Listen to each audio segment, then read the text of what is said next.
வணக்கம் மக்களே. இப்போ நம்ம கிட்ட வந்திருக்க வண்டி என்னன்னு பார்த்தீங்கன்னா, அசோக் லைலாண்ட் டிப்பர் 142. இது மாடல் என்னன்னு பார்த்தீங்கன்னா 2008ங்க. இதில் எஃப்சி இன்சூரன்ஸு எல்லாமே கரண்டில் இருக்குது. அதாவது 10 மாதம் கரண்டில் இருக்குது.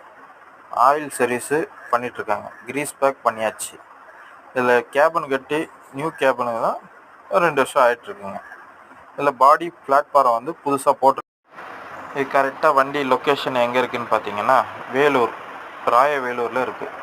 அங்கேருந்து பாகாயம் சொல்லிவிட்டு அந்த லொக்கேஷனில் இந்த வண்டி இருக்குதுங்க. வேணுன்றவங்க அந்த மேலே நம்பர் போட்டிருக்கேன், அந்த நம்பருக்கு காண்டாக்ட் பண்ணுங்கள். மீதி டீட்டெயில்ஸ் என்னன்றது காண்டாக்ட் பண்ணி கேட்டுக்கங்க, தெரிஞ்சிடுங்க. நன்றி, வணக்கம்.